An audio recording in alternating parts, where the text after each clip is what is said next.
नमस्कार, दिन भर की राजनीतिक खबरों में आपका स्वागत है। मैं हूं आपके साथ शाहीन। आज इस बुलेटिन में बात होगी तिरुपति प्रसाद मामले में गरमाई राजनीति की।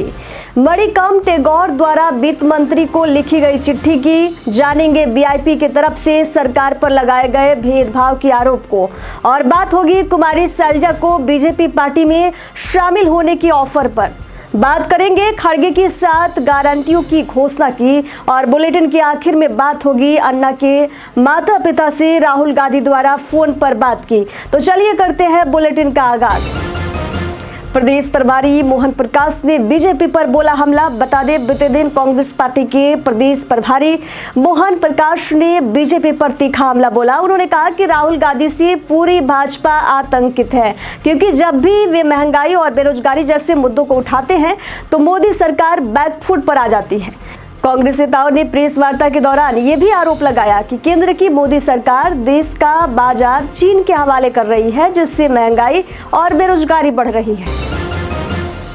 हरियाणा विधानसभा चुनाव की तारीख नजदीक आते ही राजनीतिक हलचल तेज हो गई है। इसी बीच बीजेपी पार्टी ने कांग्रेस सांसद कुमारी शैलजा को पार्टी में शामिल होने का ऑफर दिया है। पूर्व मुख्यमंत्री मनोहर लाल ने इस विषय पर कहा कि ये संभावनाओं का संसार है और इनमें से इनकार नहीं किया जा सकता। सही समय पर आपको सभी जानकारी मिल जाएगी। उन्होंने आगे कहा कि कांग्रेस में कुमारी शैलजा और रणदीप सिंह सुरजेवाला का अपमान हुआ है। विकासशील इंसान पार्टी के अध्यक्ष मुकेश सहनी को सुरक्षा देने में गृह विभाग की अनुशंसा के बावजूद अब तक कोई कार्रवाई नहीं की गई है, जिसे पार्टी ने भेदभाव मानते हुए विरोध जताया है। वीआईपी के राष्ट्रीय प्रवक्ता देव ज्योति ने बीते दिन कहा कि मुकेश सहनी की जान को खतरा है और इस मामले में सरकार की लापरवाही चिंता का विषय है। वहीं नवादा में फायरिंग और 80 से ज्यादा घरों में आगजनी की घटना पर सहनी ने महाजंगल राज का आरोप लगाया है।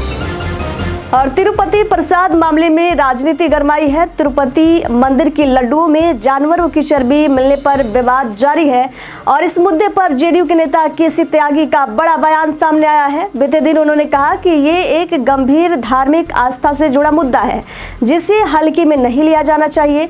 उन्होंने चेतावनी दी कि इस मामले का राजनीतिकरण नहीं होना चाहिए, ताकि श्रद्धालुओं की भावनाओं को ठेस नहीं पहुंचे। कांग्रेस सांसद मणिकम टेगोर ने वित्त मंत्री निर्मला सीतारमण को एक चिट्ठी लिखकर 10, 20 और 50 रुपए की नोटों की कमी का गंभीर मुद्दा उठाया है। टेगोर ने बताया कि बाजार में इन नोटों की भारी कमी है, जिससे ग्रामीण और शहरी इलाकों में गरीबों को काफी परेशानियों का सामना करना पड़ रहा है।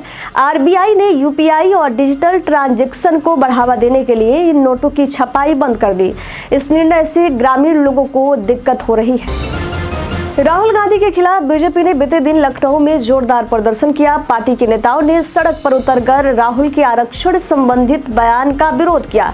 दरअसल ये विवाद उस समय शुरू हुआ जब राहुल गांधी ने अमेरिका में एक बयान दिया, जिसमें उन्होंने आरक्षण को लेकर अपनी राय व्यक्त की। बीजेपी ने इसे देश के सामाजिक ताने बाने के खिलाफ बताया और राहुल पर निशाना साधा है।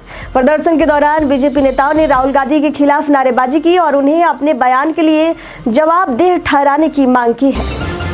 बीते दिन कांग्रेस अध्यक्ष मल्लिकार्जुन खड़गे ने जम्मू में बीजेपी पर तीखा हमला बोला है। उन्होंने कहा कि बीजेपी हमेशा झूठ बोलती आई है और इस बार भी उनका ये सिलसिला जारी है।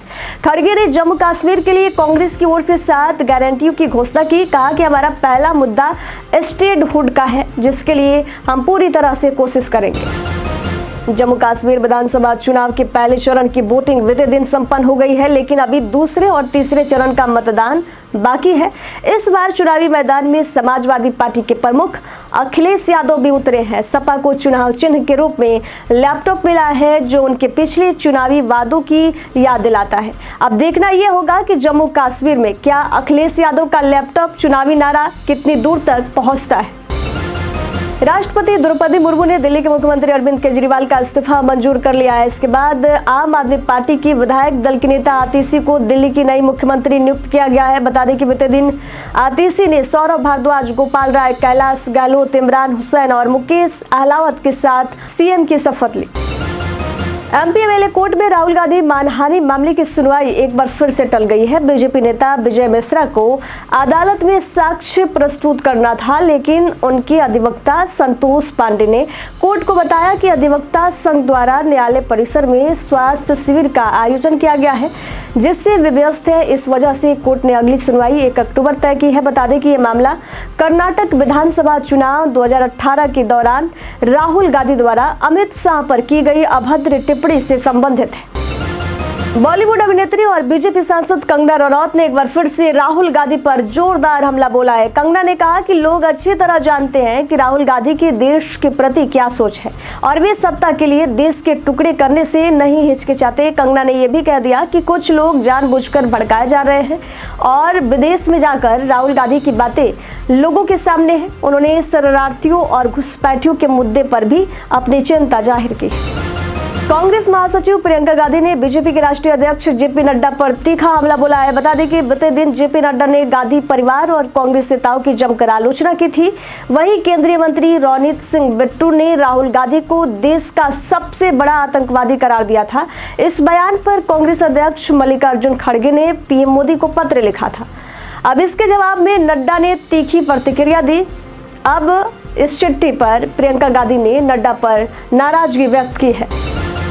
केंद्रीय गृह मंत्री अमित शाह ने बीते दिन जम्मू कश्मीर में एक महत्वपूर्ण घोषणा की। अमित शाह ने कहा कि ईद और मुहर्रम के अवसर पर राज्य के लोगों को 2 मुफ्त गैस सिलेंडर दिए जाएंगे। इस अवसर पर उन्होंने जम्मू कश्मीर में पूर्व नेताओं पर भी निशाना साधते हुए कहा कि अब्दुल्ला मुफ्ती और नेहरू गांधी परिवार ने पिछले 3 दशकों में केवल आतंकवाद को बढ़ावा दिया है।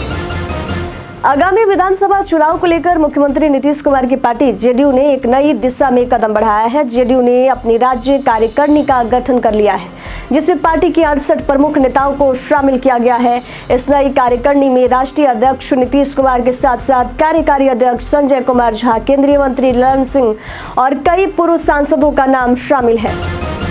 गुरुवार 19 सितंबर को पटना के वीरचंद पटेल मार्ग पर यातायात विभाग ने राजद कार्यालय के बाहर खड़ी राजद नेताओं और कार्यकर्ताओं की गाड़ियों का चालान काट दिया।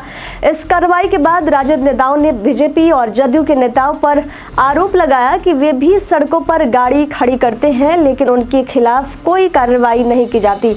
राजद ने इसके लिए एक वीडियो भी जारी किया है और पुलिस प्रशासन पर गंभीर आरोप लगाए हैं। झारखंड में प्रतियोगी परीक्षाओं के दौरान राज्य भर में मोबाइल इंटरनेट सेवाएं निलंबित की गई है। बीजेपी प्रवक्ता प्रतुल शाहदेव ने सरकार के इस फैसले को नाकाम व्यवस्था छिपाने का एक और प्रयास बताया है। उन्होंने कहा कि जब सरकार परीक्षा में गड़बड़ी रोकने के लिए उचित उपाय नहीं कर पाई तो उसने 3.5 करोड़ लोगों को इंटरनेट सेवाओं से वंचित कर दिया। केंद्रीय रक्षा मंत्री संजय सेठ ने भी इसकी आलोचना की है।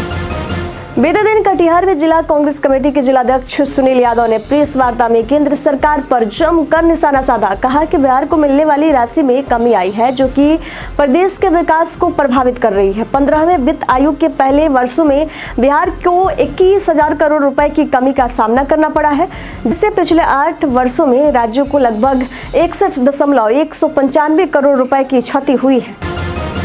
और कांग्रेस नेता और लोकसभा के नेता प्रतिपक्ष राहुल गांधी के विदेश दौरे पर दिए गए आरक्षण संबंधी बयान को लेकर बीते दिन बिहार भाजपा मुख्यालय के बाहर अनुसूचित जाति मोर्चा के बैनर तले एक महाधरना का आयोजन किया गया। इस महाधरना में पूर्व केंद्रीय मंत्री रविशंकर प्रसाद, मंत्री नितिन नवीन और उप मुख्यमंत्री विजय सिन्हा ने राहुल गांधी पर तीखा हमला करते हुए कहा कि वे केवल संविधान की कॉपी दिखाते हैं, लेकिन उन्हें संविधान पर भरोसा नहीं है।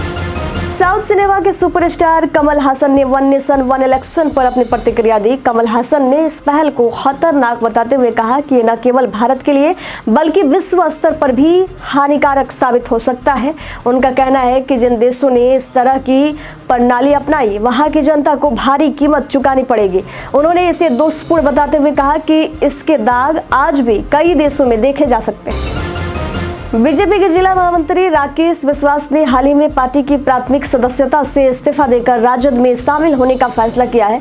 शुक्रवार को उन्होंने नेता प्रतिपक्ष तेजस्वी यादव से मुलाकात के बाद राजद की सदस्यता ग्रहण की। राजद प्रदेश कार्यालय में आयोजित कार्यक्रम में राकेश विश्वास अपने समर्थकों के साथ उपस्थित रहे। बीते दिन लोकसभा में विपक्ष के नेता राहुल गांधी ने अन्ना सेबेस्टियन पिराइल के माता पिता से बात की, जिनकी अत्यधिक काम के दबाव के कारण मौत हो गई थी। राहुल ने उन्हें खास आश्वासन भी दिया। राहुल ने अन्ना सेबेस्टियन की माता पिता को आश्वासन दिया कि वे भारत में लाखों पेशेवरों के लिए काम की परिस्थितियों में सुधार के लिए लड़ेंगे। राहुल ने अन्ना के अचानक निधन पर अपनी संवेदना व्यक्त की। तो आज की खबरों में दीजिए जाने की इजाजत। नमस्कार।